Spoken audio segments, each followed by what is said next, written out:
Our speaker. Now, would you help me enthusiastically welcome tonight's speaker, Paulie?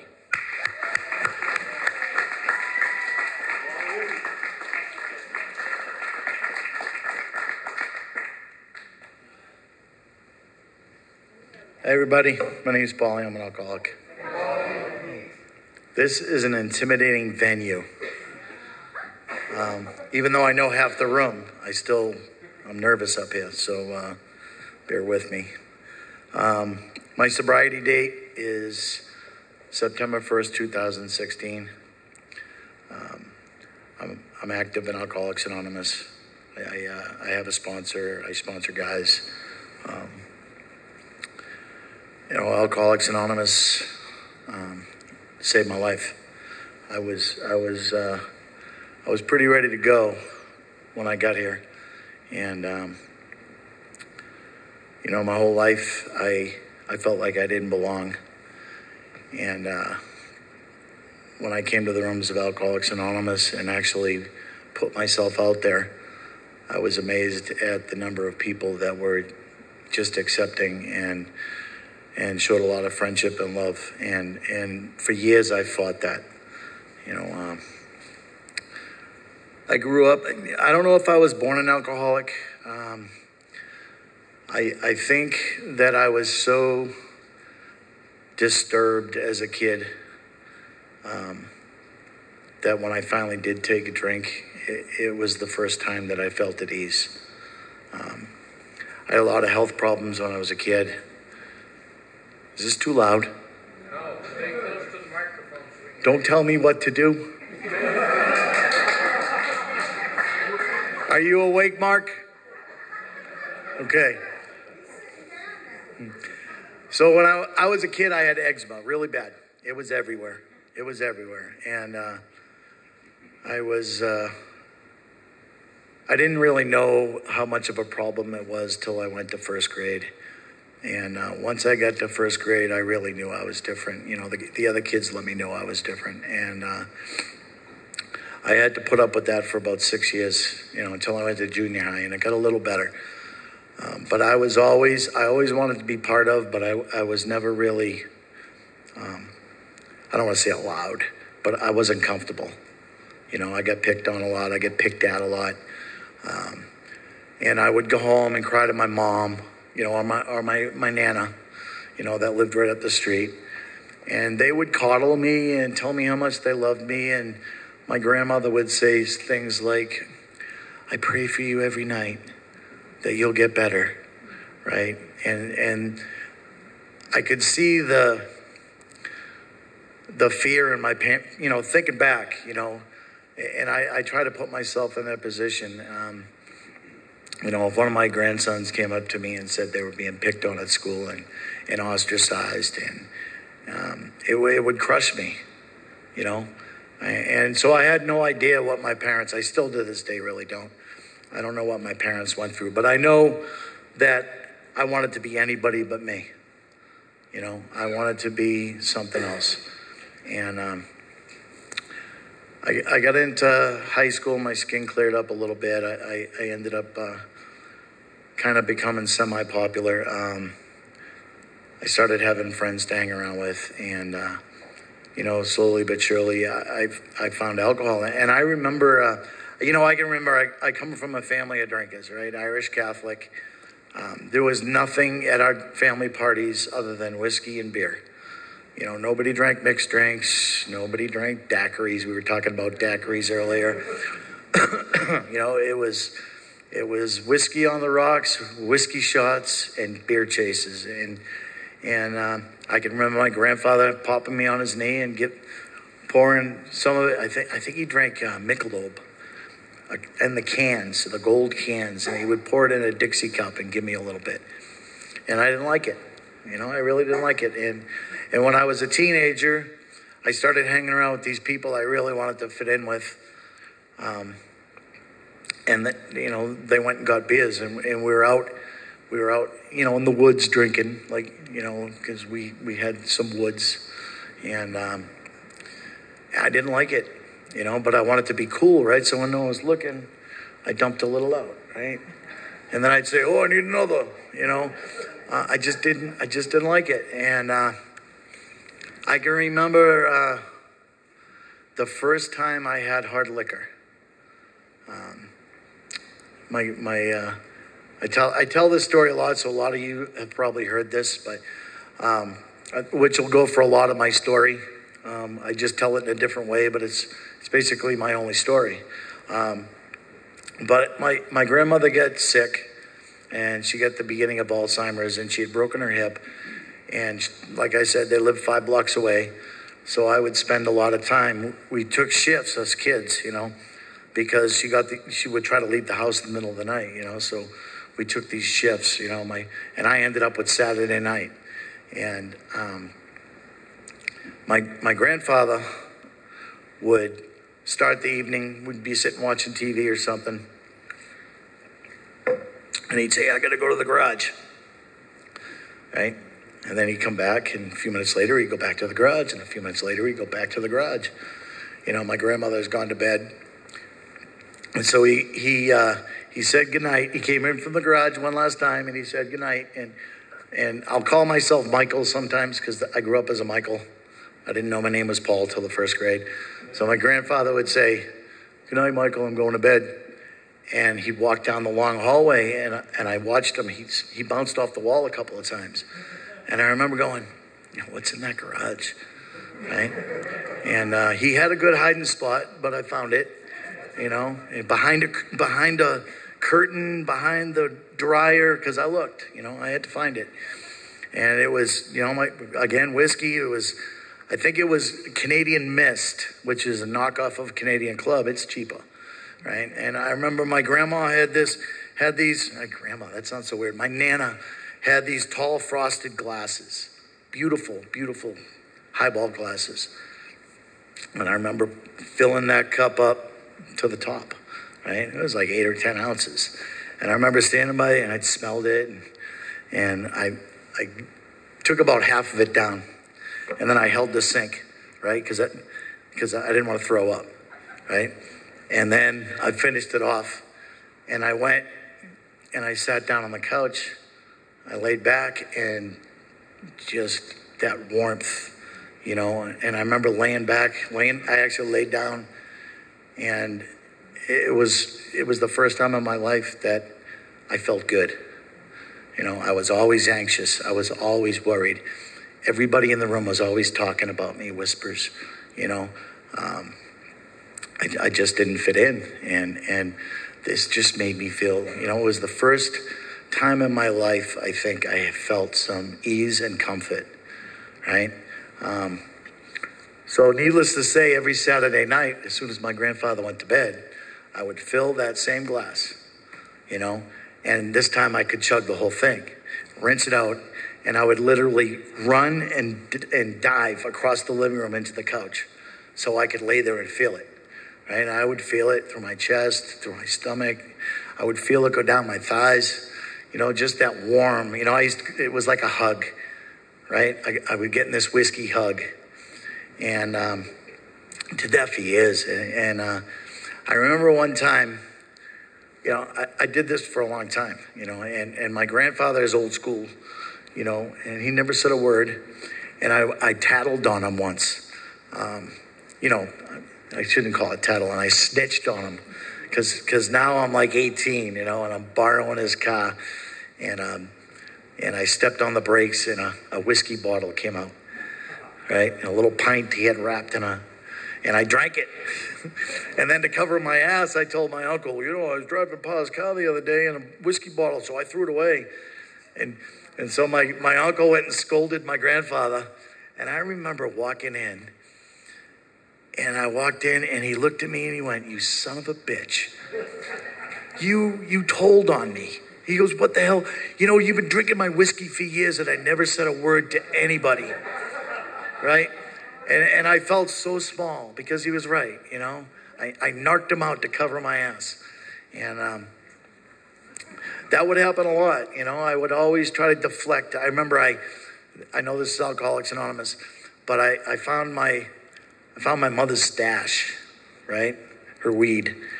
And me and my buddy, I was like, check this out, And so we pinched her bag, right? We We took probably a good dime bag out of it. And so then a couple days, my mother doesn't live with me. I'll get to that. So my mother calls me like a day later. Did you take something from my house? And I'm like, no, what are you talking about? And she's like, well, I have some marijuana and some of it's missing. And I'm like, no, Ma, I didn't touch it. I don't even know what that stuff is. And to cover my ass, after I hung up with her, I went in my bedroom and I took a little thumbful of weed and I sprinkled it in my sister's drawer. Yeah. Yep. Just because if someone was going to get in trouble, it wasn't going to be me. Right? And so I learned at an early age to just narc on people and cover my ass with other people's back. And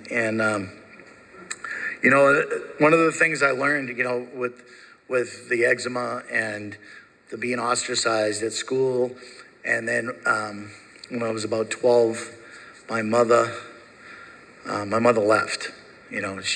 She told us kids that she was leaving my dad because she got pregnant at 18 and she never really lived, and so she had to go find herself. And so I'm a kid in the 70s with a dad staying. At the time I couldn't stand my dad, right? Because he was the disciplinarian. He drove my mother away. That's what I thought at 12, right? But my father, in the 70s, in our neighborhood, I was the only kid without a mother in the house, except for one friend I had. His mother passed away, and I was definitely probably the only kid in my town with a single dad raising 4 kids. And he would go to work and he would come home and he would make dinner. And I remember getting woke up at like 10 at night. Someone was in my room. I'm like, what's going on? And I look over and there's my dad and he's putting folded laundry in our drawers. He had waited till we went to bed and then he would do the laundry. And I didn't know that then. I couldn't stand my father. But when I got older and I started having a family, it really did a number on me. How great my father was, and I always held my mother on this pedestal. But I just had this feeling because of those circumstances.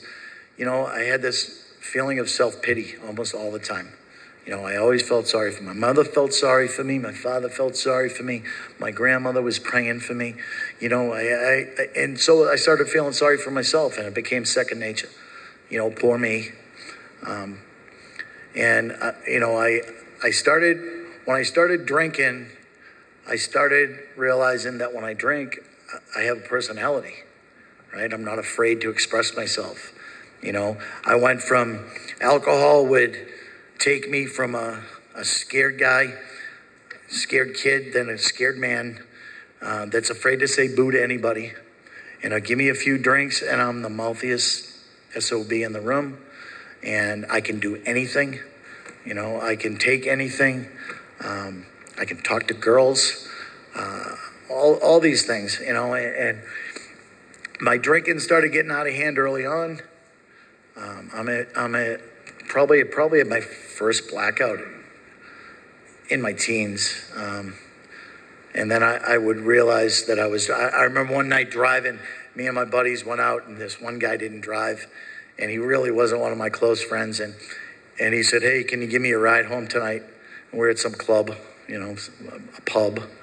And I got blasted. And I remember driving home with him and I had went off the road and hit a stop sign and it bounced off the side of the truck and I started laughing and and the guy's like petrified over there. This is not funny. This is not funny, And that was, I drank, I drove. There were plenty of times I was probably in the high twos driving around town, at 21, 22 years old. I learned that I never drank, even though my drinking would start socially. I would go out on a Friday night with my buddies, and I would buy a bottle and stick it in my trunk, right? And I would go out with my buddies drinking like a normal guy. And then as soon as I got home, I would pull that bottle out, right? And I would spend the rest of the night drinking by myself. And I work in a trade. I've worked my whole life in a trade. I learned at an early age how to drink like a tradesman, right? It was acceptable. We would, if the ride was a half hour less, and there was always two, my journeyman and me, right? And it was a 6-pack ride if it was less than a half hour. It was a 12-pack ride if it was more. And we would drink those beers all the way home to the shop, and then the fridge at the shop was full of stock. My boss kept it stocked full of beer, and beers were a quarter. We would put a quarter in a little change thing that we had made, and we would drink all night. And I remember I would drink so much I would call in sick. And I remember one time, I felt really bad. I went to my boss, and I had been working for this guy for a couple of years by now, and I'm like, really, Bill, I'm really sorry. I just drank too much Sunday, and I couldn't make it to work Monday. And he said, you know what?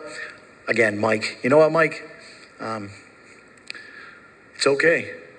I know that you're good for one Monday a month, right?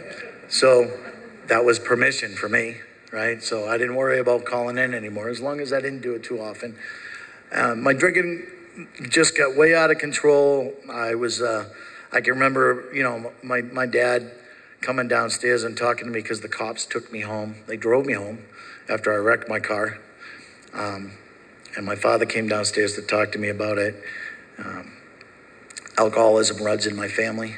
I have a grandfather. My mother's father died in this disease. My father's brother, Jack, died in this disease, and both of them died before the age I am now.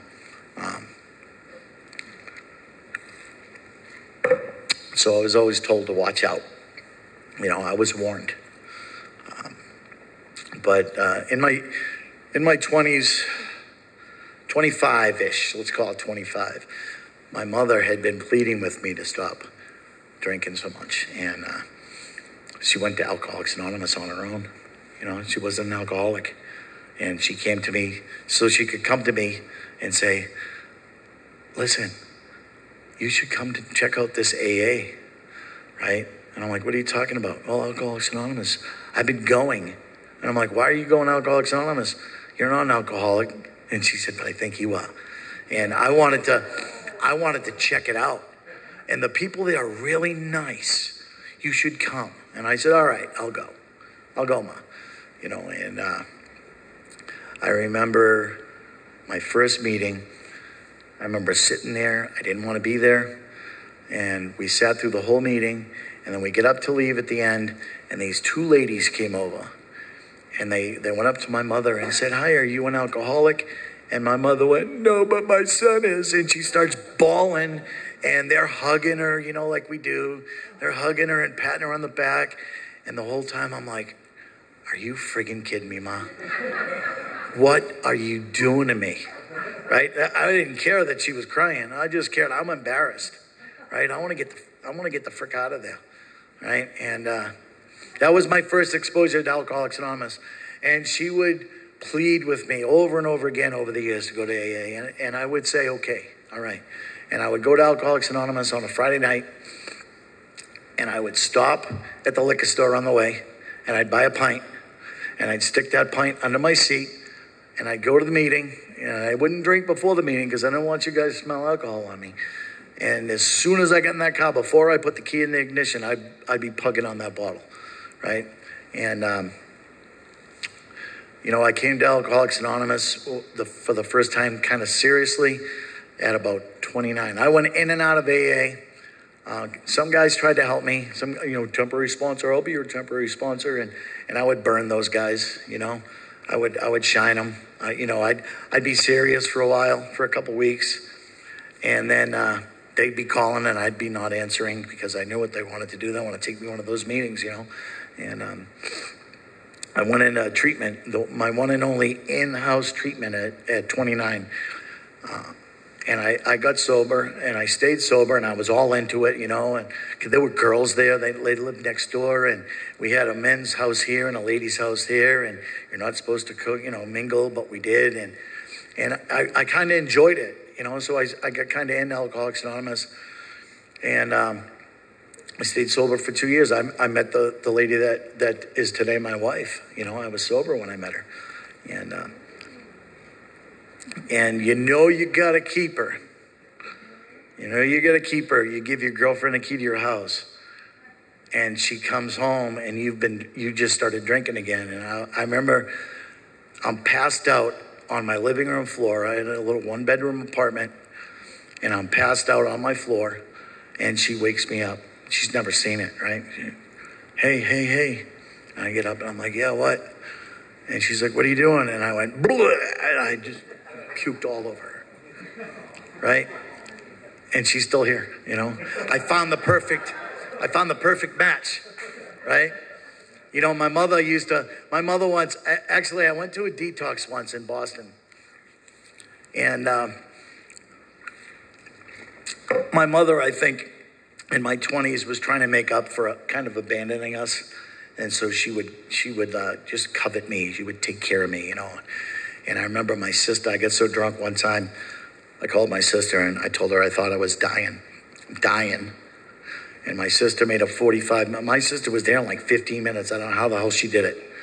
She lived like 40 minutes away. Next thing I know, she was there. And, God bless her. I was probably 25, which would have made her like 22. And she made all these phone calls. And all of a sudden, I'm going into this detox in downtown Boston. And, I'm sick. I've been drinking for a couple of days. And I remember I slept that night in a room with another guy. The first time I had ever done that. But I was so drunk, it didn't matter. And I remember I get up the next day and I'm like, where the hell am I? Right? And I remember calling my mom, who had just got back into town from a vacation. And I'm like, Mom, there's cockroaches all over the place, and it's nasty here, and I don't want to be here. My mother came and got me, took me home, put me to bed, and made me chicken soup and rubbed my head for 2 days, right? That was my, and I kind of found a woman that would do the same thing for me, right? She'd be mad, but she'd still take care of me, right? And, I would come to Alcoholics Anonymous, and there were times I came to Alcoholics Anonymous and I would be like, I am done.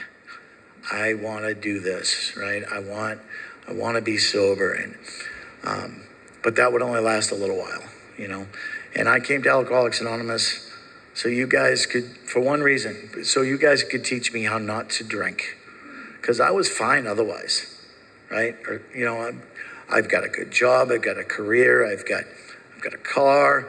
I just drink. I just go crazy when I drink, right? And so that's all I wanted out of Alcoholics Anonymous was a way to stop drinking.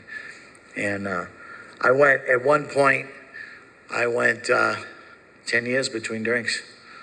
I got sober when my oldest granddaughter was born. About 20 years ago, almost 20 years ago, like this January. And I've been institutionalized twice. I get found in a hotel room drunk after drinking for 3 or 4 days, and my blood alcohol level is so high that I get basically PC'd to a hospital, right? I get a 72-hour hold. And I think at one of those visits, the cop wrote attempted suicide via alcohol, right? Because my blood alcohol level was so high. And I remember coming home, and we had just moved to, we had a house in Goodyear, and I remember, and so I went into the mental shop for about a week, and I remember they said, okay, I think you can leave, and I remember saying, can I stay, right? I wanted to, and the doctor's like, sure, you can stay. You want to stay for a few more days? Yes, please. Because it was safe, right? It was safe. I didn't have to think. And I remember coming home, and my daughter handed me my infant granddaughter, and I remember crying. I just walked in. I've been gone for 10 days. I get this baby thrust into my arms, And I remember looking at this kid and saying, this kid's never going to see me drink, right? I was serious. This kid's never going to see me drink. And so I got involved in Alcoholics Anonymous. I got commitments because I'm supposed to get commitments, right? And I got a sponsor because I'm supposed to get a sponsor. And that sponsor took me through the steps. But, I wasn't in. I thought I was in, but looking back now, I wasn't. I never really kind of turned my will over to anything but myself, right? I would go to meetings and they say things like, one day at a time, and live and let live. And I'd be like, leave me alone. I just don't want to drink. I don't want your religion. I don't want your gospel. I remember one time when I was back trying to appease my mom and going to meetings. I came home one day and I said, Mom, these people are addicted to those meetings, right? So I'm addicted so this is my logic, right? I'm addicted to alcohol. So you want me to go to Alcoholics Anonymous and become addicted to these meetings instead? And she was like, yes, please. And I was like, come on. So I didn't want anything you were selling. I just wanted to stop drinking. And that's all I did, and that 10 years that I didn't drink, the first 5 years, let's call it the first 3 years, I was all in it. And the fourth year I drifted a little bit, and I started only going to a couple of meetings a week. And the fifth year, I was maybe doing one meeting a week. And then we moved up here to Prescott. And I remember I told my wife's name is Jenny. Most of you know her. And she's sitting right here in the front row. Everybody look at her, make her feel bad. I remember coming home and telling her, I went to like 2 morning meetings. There was these old crusty guys there, kind of like my age now. And they would complain. And I came home after the second meeting and I remember telling her, you know what? AA up in here in Prescott sucks. I'm not going. I can do this on my own. And you were supposed to laugh at that because Prescott AA is amazing. But I just didn't want to be there, right? So I told myself these guys were just whining the same old shit. And I don't want to hear it. And I'm okay on my own. I remember coming home to her and saying, I'm okay. I can do this, right? And for the next 5 years, I was miserable, right? I had 2 cars in the driveway. I had a good job. I had this family, and but I was miserable. I was such a dry drunk. I was so angry, so vindictive, so nasty. I was a nasty person, and my daughter's over here nodding. Yes. I have 2 grandsons. I have 2 grandsons that are here, by the way. And I get to be a parent to my grandsons, right? My daughter and my 2 grandsons live with us. And the reason I'm telling you that is because, my grandson Connor is a little bit of a pain in the ass. And every once in a while, I'll have to have a talk with him. And so I'll have this talk with him. And that's what I do lose my temper, but nothing like I used to. And I remember one day he did something. I can't even remember what it was. But I remember I'm like, you can't do that. You can't do this. You got to do this. And we were all done. And my daughter looked at him and goes, you are so friggin' lucky. I got the maniac when I was your age. And you've got this, right? Because I didn't know how to live. I didn't. I didn't know how to treat my wife. I didn't know how to, I thought I was raised to think that you go to work, you provide a home for your family, you put food on the table, and you're done. And I figured that's what I'm doing. I'm putting food on the table. We're living in a nice place. I'm done. If I want to go have a drink, I'll have a drink, right? I'm a grown-ass man. I can do what I want.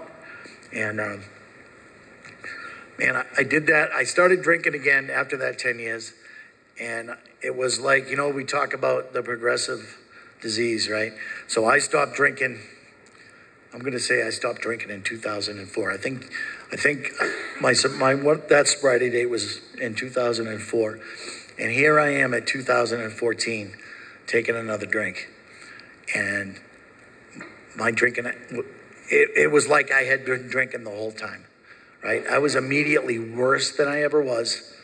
I got drunker than I ever was, right? So now I've got this 13-year-old granddaughter, right, that I said would never see me drunk. And she wakes me up on the couch one day and says, "Pa, I think you had an accident," right? I was drunk and passed out and went to the bathroom, I took my grandson. A lot of you guys know this story, and honestly, it's kind of painful. So I don't talk about it a lot anymore.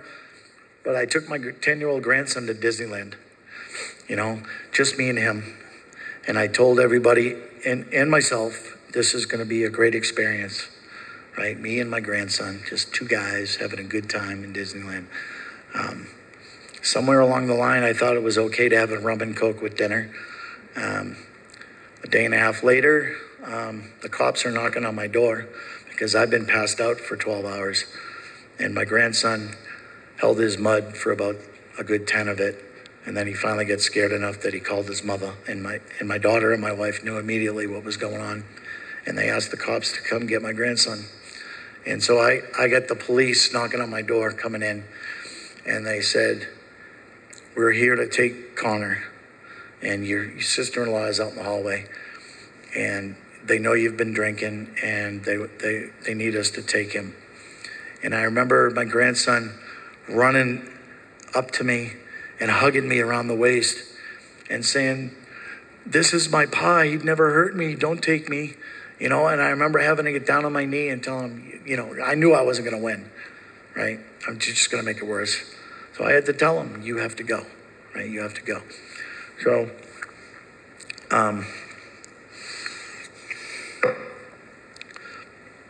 I decided right then and there that I'm going to get drunk for a couple of weeks and I'm going to blow my head off. That's the truth, So I did. I got drunk for a couple of weeks and I held a gun to my head a few times and I would pull the trigger and watch that cylinder start to turn, and I told my wife I was going to do it. And I remember she said, "If you do this, you're really going to crush these kids." Right. And I think that's the only reason I didn't pull the trigger. I would get there and I would go, because I didn't want to live. I didn't want to do this anymore. I was so tired of yet again having to come in with my tail tucked between my legs. And I was always feeling that shame, that guilt, that remorse. And I didn't want to do it again. Right. So I drove off a cliff. It's getting late. I got to get sober. I drove off a cliff. I ended up being in a coma for 3 weeks. I needed physical therapy for a year. I was not drunk, but I was popping pills when I went over the edge.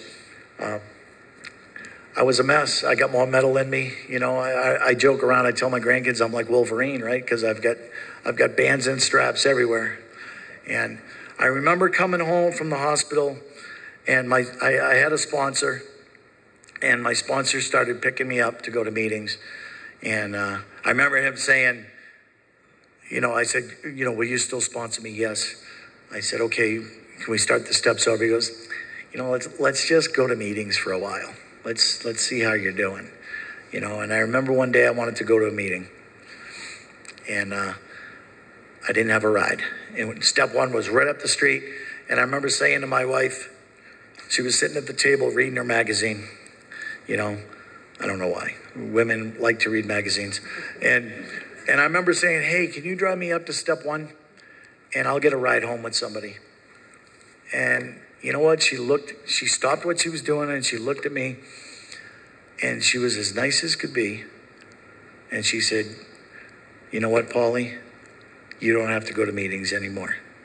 Alcoholics Anonymous does not work for you. It's okay. We'll figure something out."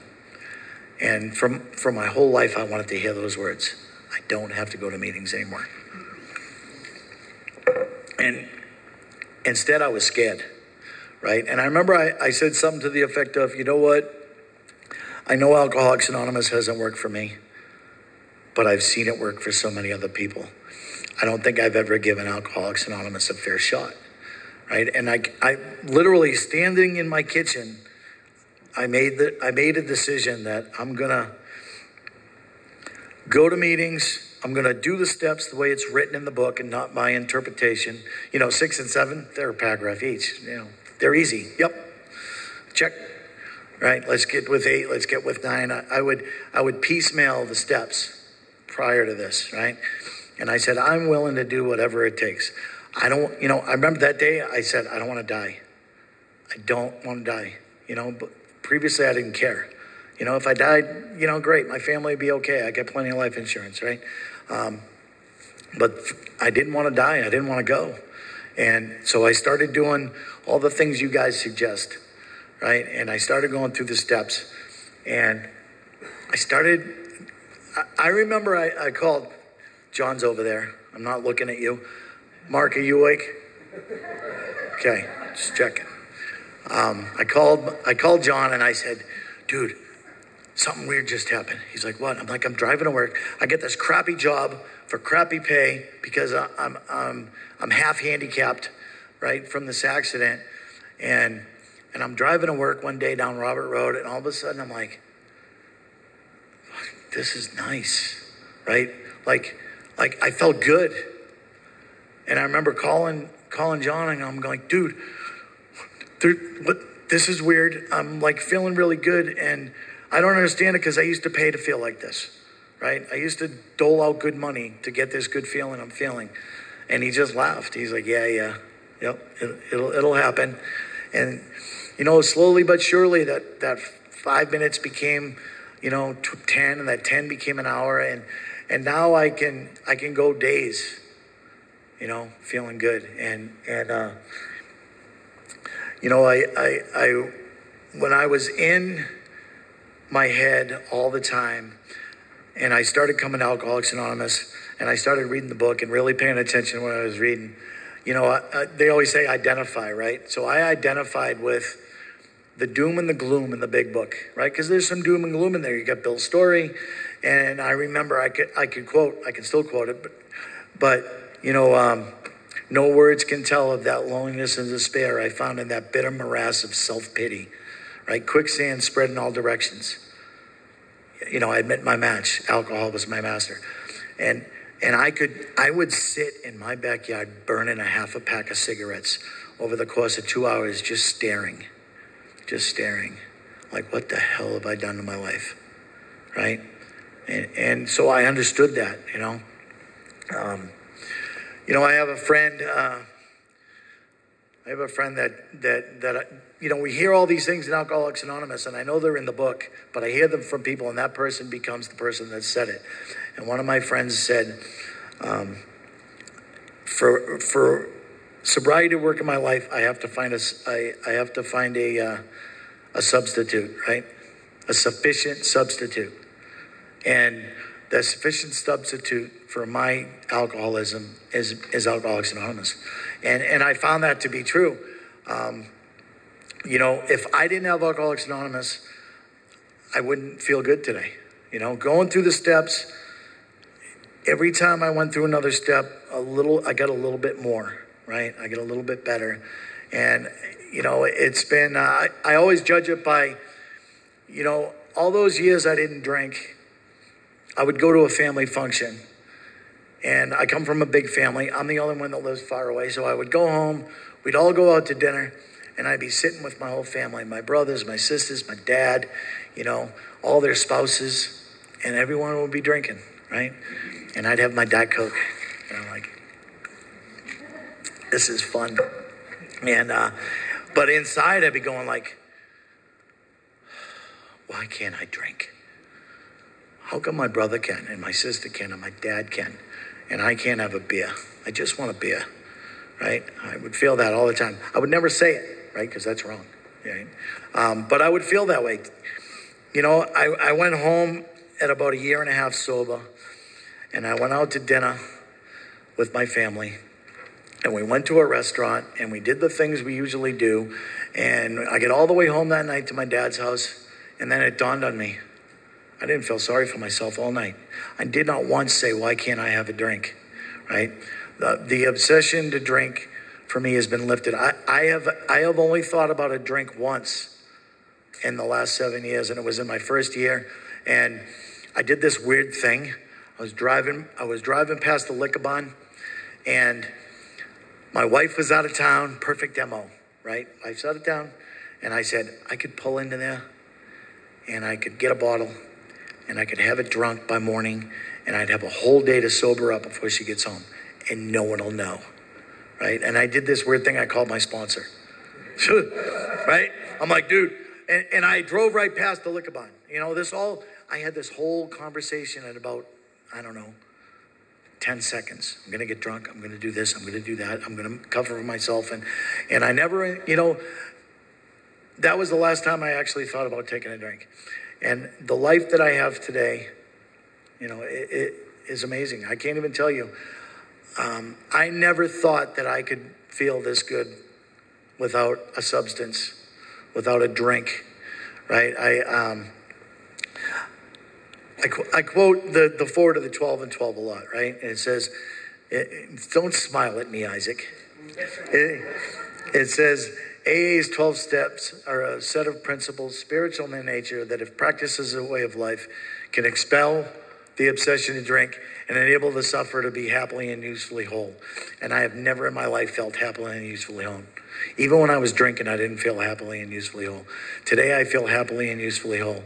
And when I came to Alcoholics Anonymous, I wanted anyone's life but mine, right? And I came here, and I have a life today that I wouldn't trade with anybody, right? I have this, when I got here, my wife was a nag. My kids are spoiled brats. My grandkids, I loved them, but they were a pain in the ass, right? Today, I have the most wonderful wife in the world, right? Everybody knows her. She's pretty cool, right? I've got 2 daughters that are 2 of my best friends. I have grandkids that are just a gift, right? I can't even put a better name. My grandchildren are a gift, right? I came home from work yesterday, and I pulled in the driveway, and before I get out of the car, I hear, Grandpa! And my grandson's running out to hug me. That's the stuff I had that before, but I didn't know it, right? Because I couldn't see. Alcoholics Anonymous, the steps of alcohol, the fellowship of Alcoholics Anonymous, and a higher power. When I came here, I didn't have a higher power. Spirituality was nothing, right? I'm the scoffer. I'm the guy that tells you you're crazy. I'm not going to do this. But when I finally was desperate enough to do it, all these things happened. And if you try to take my life away from me today, if you want to try to take my life, I'm gonna gut you like a fish, right? Lovingly, right? I'm gonna wrap it up with this. There was a guy named Jim D, and Jim D was dying.